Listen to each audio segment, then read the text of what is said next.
আসসালামু আলাইকুম রহমতুল্লাহি অবরকাতু।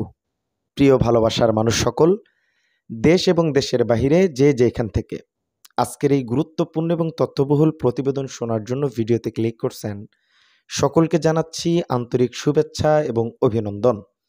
একটু আঁটো করে বসতে হবে। টাইটেল এবং থাম্বনেল দেখে হয়তো অবাক চিত্তে ক্লিক করছেন। প্রিয় দর্শক মণ্ডলী, প্রমাণ ছাড়া কোনো কথা হবে না। আমি যদি আপনাদেরকে একটা প্রশ্ন করি, ডক্টর ইউনূস আবারও আওয়ামী লীগ সরকারকে ফেরাতে ব্যস্ত হয়ে উঠেছেন, তাহলে কথাটা কি ভুল হবে? না, ভুল হবে না। প্রমাণ আপনাদেরকে দিচ্ছি। ডক্টর ইউনূস আসলে কি করতেছে, তার কি করা উচিত, আর তিনি কি নিয়ে ব্যস্ত হয়েছেন, এটা আমার আসলে বুঝে আসতেছে না। এবং সেই সাথে আজকে তারেক রহমানের জন্য মন থেকে দোয়া আসতেছে। আমার বিশ্বাস যে তিনি দেশে আসলে, তিনি রাজনীতির মাঠে নেতা হলে অবশ্যই তিনি দেশের মানচিত্র বদলে দিবেন বলে আমি আশা করতেছি। কি করছে তারেক রহমান সেটাও আপনাদেরকে শোনাবো। আমাদের একটু সাথে থাকতে হবে। আজকে মোটামুটি আমরা 15-16টা প্রতিবেদন এক ভিডিওতে আমরা কাভার করার চেষ্টা করব। গুরুত্বপূর্ণ অনেকগুলো প্রতিবেদন আছে। অনুরোধ করব পরিপূর্ণ ভিডিওটি দেখেই আপনার মূল্যবান মতামতটি কমেন্ট বক্সে জানাবেন। তার আগে ভাই এবং বোনেরা, চ্যানেলে যারা নতুন আসছেন, দয়া করে প্রতিদিনের অথেন্টিক লেটেস্ট আপডেটগুলো পেতে আমাদের চ্যানেলটি সাবস্ক্রাইব করে একটু আমাদেরকে সাপোর্ট করবেন, ভিডিওতে একটা লাইক করবেন। প্রথমে আসেন, ডক্টর ইউনূস কি কাজের জন্য তারে আমরা ক্ষমতায় বসাছি আর তিনি কি করতেছেন। মিজানুর রহমান আজহারী খুব ক্ষোভ ঝাড়ছেন তার উপরে, বুঝছেন। একটু কয়েকটা প্রতিবেদন দিয়ে নিই, তারপরে তারেক সাহেব কি ঘটনা ঘটেছে সেটা একটু আপনাদেরকে জানাবো, সাথে থাকেন। মিজানুর রহমান আজহারী সাহেব বলছেন যে প্রাথমিক বিদ্যালয়ে সঙ্গীত শিক্ষক নিয়োগের ঘোষণায় নিন্দা জ্বালানেন আজহারী। মানে সরকারের আর কোনো কাজ নাই। এই যেমন ধরেন, কোরআনের শিক্ষা দেওয়ার জন্য কোনো হুজুর সেখানে নিযুক্ত হয় না, সঙ্গীত শেখানোর জন্য নিযুক্ত করতেছে। মাশাআল্লাহ, ভালো কথা। দেশের সংস্কার না কইরা আগামীতে যারা নির্বাচিত হবে, সরকার প্রধান হবে, তাদের জন্য 60টা গাড়ি কিনছে সরকার 101 কোটি টাকা দিয়া। কোনো দরকার আছে? জুলাই ছাত্রদেরকে, আহতদের চিকিৎসা নেই, কোনো কিছু নেই, শুধু গাড়ি কিনতেছে। সরকার কাছে চাইছি সংস্কার, সরকার এলোমেলো কাজ করে সময় নষ্ট করতেছে। এটাকে আমি বলতেছি, এগুলো প্রতিবেদন বলতেছে। ডক্টর ইউনূস এগুলো করতেছে।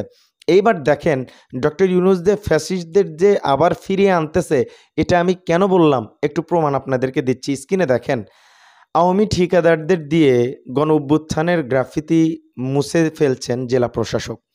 ডক্টর ইউনূস ক্ষমতায়, জেলা প্রশাসকের এত বড় আস্পর্ধা কেমনে হয় যে জুলাইয়ের যে চেতনা সেগুলো মুছে দেওয়ার?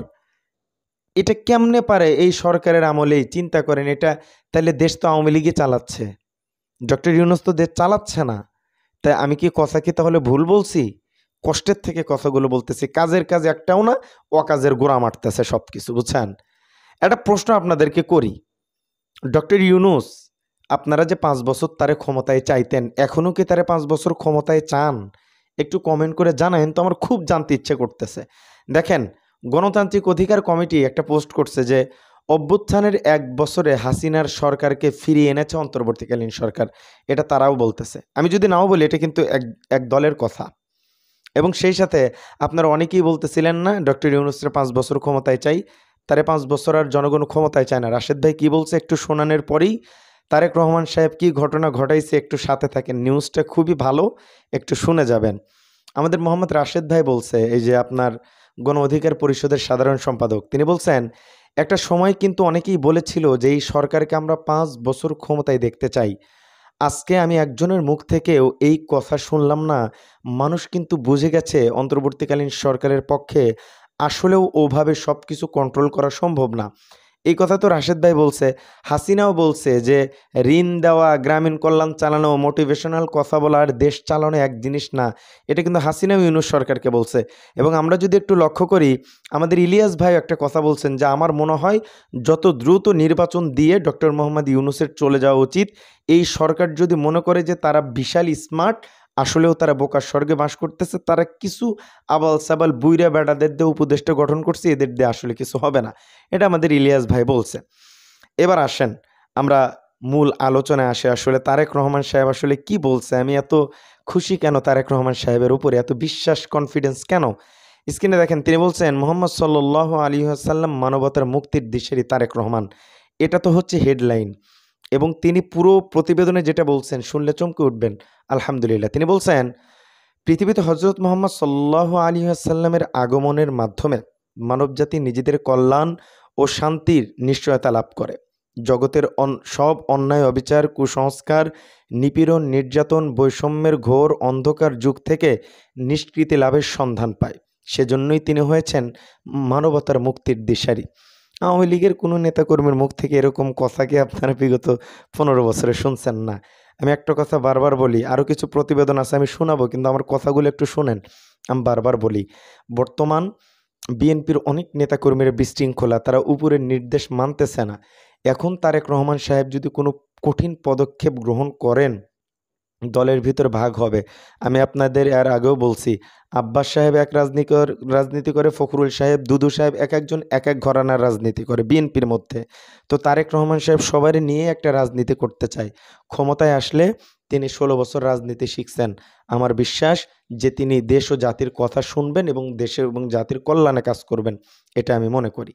এবার আসেন, তারেক রহমান সাহেবের দেশে আসা নিয়েও একটা বার্তা আছে, খুবই গুরুত্বপূর্ণ কথা। তিনি আসলে কেন দেশে আসতেছেন আমি জানি না। তৌহিদ হোসেন আমাদের পররাষ্ট্র উপদেষ্টা, তিনি বলছেন যে তারেক রহমান কখন ফিরবেন সেটা তার সিদ্ধান্ত। তিনি এই দেশের নাগরিক। তারেক রহমান যে কোনো সময় আসতে পারেন। তবে আসার জন্য ট্রাভেল ডকুমেন্ট নিয়ে তার যদি কোনো সমস্যা থাকে সেটা আমরা সমাধান করব। তবে সিদ্ধান্ত তার নিতে হবে। তারেক রহমান সাহেব যদি আসতে চায়, সিদ্ধান্ত তার নেওয়া লাগবে। এখান থেকে পুরোপুরি সাপোর্ট আছে মাশাআল্লাহ। এবং বিএনপির একটা নেতা বলছে যে জামাত আগামী নির্বাচনে 3টা সিটও পাবে না। এখন বাকি আপনাদের উপরে ছেড়ে দিলাম, আপনারা একটু বললেন যে পাবে কি পাবে না, এটা আপনারা একটু জানেন। আচ্ছা, আমাদের অ্যাডভোকেট ডক্টর হেলাল উদ্দিন, কেন্দ্রীয় কর্মপরিষদ সদস্য, বাংলাদেশ জামাত ইসলামী, তিনি একটা গুরুত্বপূর্ণ কথা বলছেন। তিনি বলছেন, আগামীতে এমন সময় আসবে যখন ডক্টর ইউনূস সরকার সহ উপদেষ্টা এবং যারা জুলাই যোদ্ধা, আমাদের সবাইকে আইনের কাঠগড়ায় দাঁড় করিয়ে ফাঁসি দেওয়া হবে। এই কথা তিনি কেন বললেন? এর পিছনে তো অনেক রহস্য আছে। কম কষ্টে কম রাজনীতি বুঝে কিন্তু একজন অ্যাডভোকেট এই কথা বলে না। কিছু আভাস তো ভিতরে আছে ভাইজান, সব কথা তো আসলে বলা যায় না।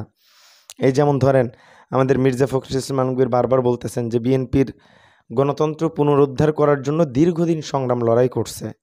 বারবার বিএনপিকে ব্যর্থ করা, ধ্বংস করার চেষ্টা করা হচ্ছে, কিন্তু বিএনপি ফিনিক্স পাখির মতো বারবার জিয়াউর রহমানের আদর্শে আবারও ফিরে আসছে। এবং আমাদের এই যে গোলাম মাওলা রনিকে নিয়ে কিন্তু একটা বিশাল গ্যাঞ্জাম তৈরি হয়ে গেছে। কেন? তিনি বলছেন যে তারেক রহমান যদি এখন বাংলাদেশে না আসেন, বিএনপির রাজনীতির অবস্থা জাতীয় পার্টির মতো হয়ে যাবে। মানে জাতীয় পার্টির সাথে তুলনা করছে আর কি।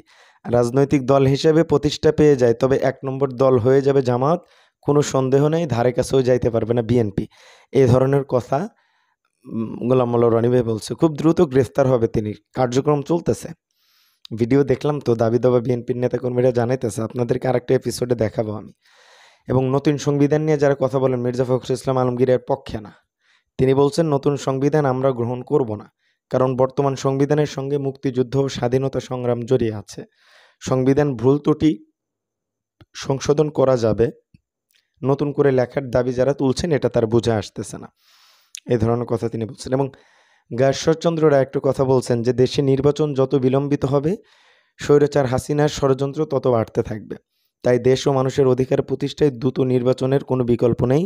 বিএনপির ভারপ্রাপ্ত চেয়ারম্যান তারেক রহমান দীর্ঘদিন বিদেশে থাকলেও আন্দোলন সংগ্রামী নেতৃত্ব দেওয়ার ক্ষেত্রে তার কোনো ভুল হয়নি। আগামী দিনে গণতন্ত্র রক্ষায় তার কোনো ভুল হবে না। নির্বাচন তো ফেব্রুয়ারিতে, আর কত আপনারা নির্বাচন চান আমি বুঝি না। তো যাই হোক, আমার এই পর্যন্ত যারা দেখতেছেন, আজকে আমি ডাক্তারের কাছে গেছিলাম, আবার ওষুধ দিছে 6 মাস খাওয়া লাগবে। ওষুধ কি কি দিতেছে আপনাদেরকে একটু নাম বলে, অনেকেই দেখেন। ওই আপনার ফেনাডিন 180, আর ট্রাইলক, আর ডেফলাকট, গ্যাসের বড়ি, সেফ 3, এইগুলোই দিছে। আমার গলায় প্রচণ্ড ব্যথা, দেখতেছেন আমি কথা বলছি একদম লোতে। আমি মানে আকর্ষণীয় জোশ টোশ নিয়ে যেভাবে নিউজ পড়লে আপনারা খুশি হন, ভালোবাসেন, সেভাবে হয়তো আমি বলতে পারবো না। আমাকে এক ডাক্তার বলছে যে 6 মাস আমার কোনো কথাই বলা যাবে না, এরকম নাকি অবস্থা। কিন্তু করতে হবে। আপনারা আমার জন্য খাস করে একটু দোয়া করবেন ইনশাআল্লাহ। আজকের ভিডিও পর্যন্তই, দেখা হচ্ছে পরবর্তী অন্য কোনো ভিডিওতে। সে পর্যন্ত সকলে ভালো থাকবেন, সুস্থ থাকবেন। আসসালামু আলাইকুম রহমতুল্লাহি ওয়া বারাকাতুহু।